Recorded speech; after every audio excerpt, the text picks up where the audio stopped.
Ikaze kuri G4G tukaba twongeye kugaruka kandi mba wisanze hano hantu uri mushasha kora subscribe kugira ngo tubandanye tujana buri munsi uko bukeye uko bwije.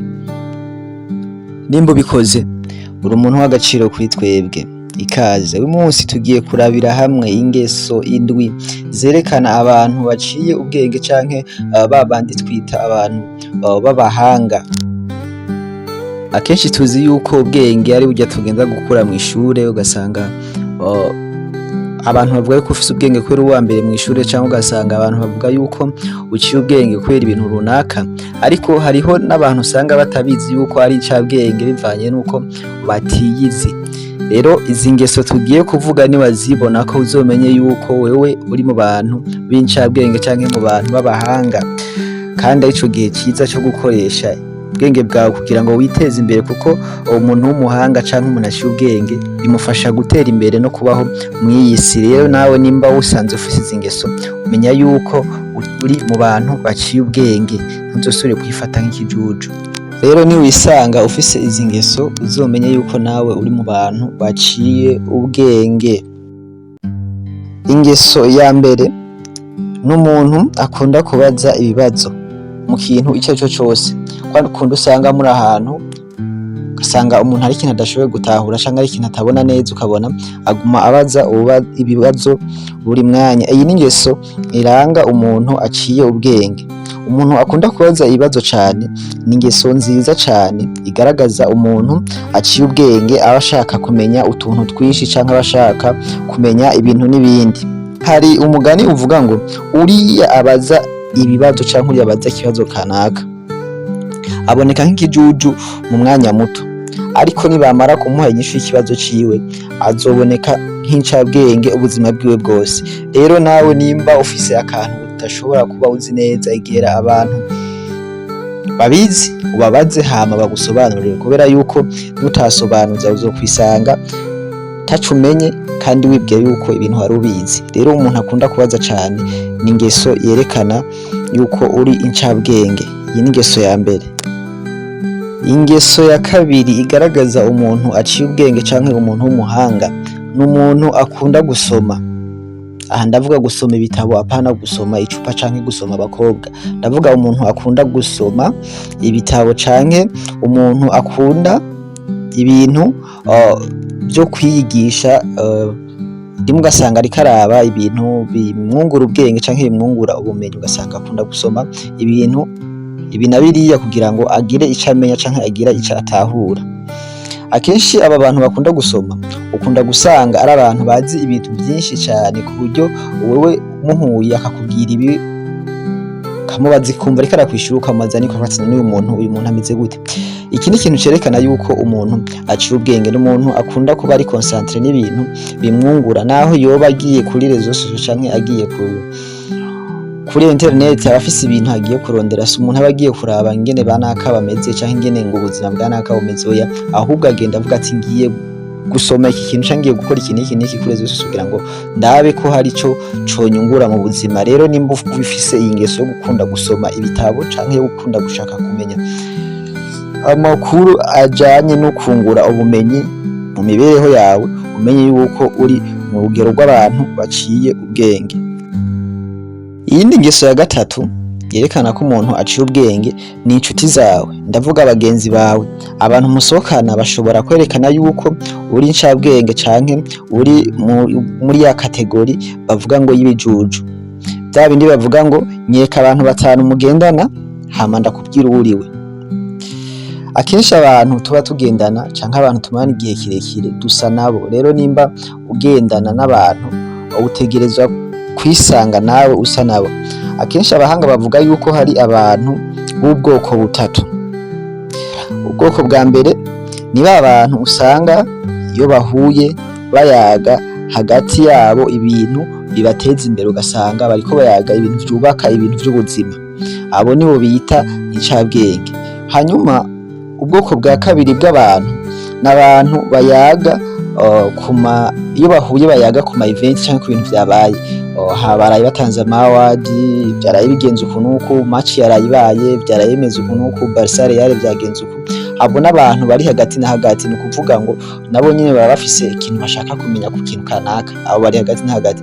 Hama hakabaho n'ubwoko bwa gatatu, aribo bwoko twita bwoko bw'abantu b'ibijuju, ni abantu bahura ugasanga bariko bayaga abandi, bakayaga atari uko bagira bashake kubigiraho ikintu runaka, ahubwo bakayaga babakritika, babavuga nabi, ugasanga birirwa muri ivyo, ugasanga bamanya amasaha abiri atatu nta kintu na kimwe bavuze kizima atari ukuvuga ingene naka ameze, ingene naka ibi n'ibi. Rero niwisanga ugendana n'abo bantu, muyaga abantu atari uko mugira mwiyungure ubwenge canke atari ico mugira mubigireho, ari kubakritika gusa, umenye yuko utari mu bantu baciye ubwenge.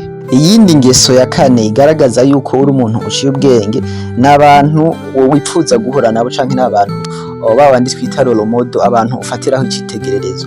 Akenshi uzosanga iyo umuntu aciye ubwenge afise abantu araba akavuga ati jewe mpuye na naka vyoba bimeze neza, canke mpuye n'uyu muntu twovugana ibi n'ibi.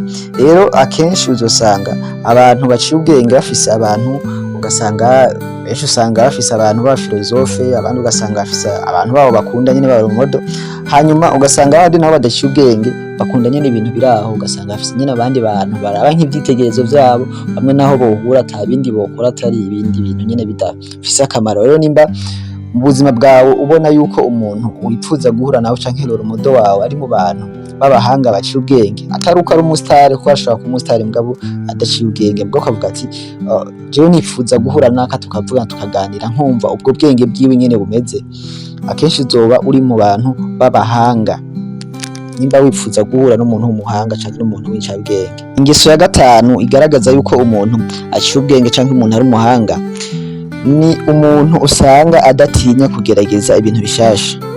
Umuntu wese aciye ubwenge aba yizerera muri ya mivugo canke muri ya majambo avuga ngo gerageza unanigwe ariko ntukananigwe kugerageza.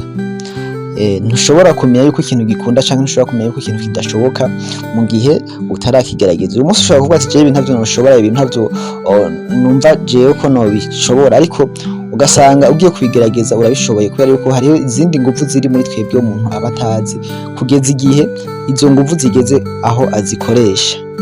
Bob Marley yigeze kuvuga ngo umuntu ushobora kumenya inguvu ufise mu gihe gukoresha izo nguvu ariyo mahitamwe yonyene uba usigaranye mu buzima. Rero abantu b'incabwenge ukunda gusanga bakunda kugerageza ibintu byinshi kugira ngo barabe capacity canke inguvu zabo aho zigarukira.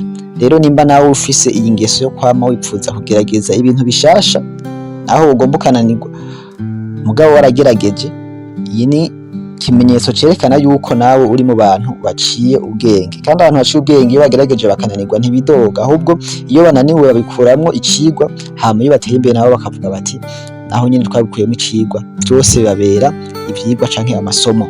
Iyindi ngeso ya gatandatu igaragaza yuko uri mu bantu baciye ubwenge, nuko uhitamwo ibigutwara umwanya n'ibigutwara inguvu zawe, yaba ibintu canke abantu. Usanga abantu kenshi baciye ubwenge bahitamwo ibintu bibatwara umwanya canke inguvu, ni ba bantu usanga barobanura iyo bigeze ku bagenzi canke mu kazi. Si umuntu apfa guhitamwo abonye bose, kandi uwo muntu iyo adashatse yuko muba inshuti naho wogerageza gute, wewe ntushobora kuba inshuti yiwe, uba inshuti yiwe ari uko we yabihisemwo. Rero ni wa muntu usanga atajana n'ibije vyose, abavuga ati jewe nkora ibiri kuri programme, nkora ibiri kuri list.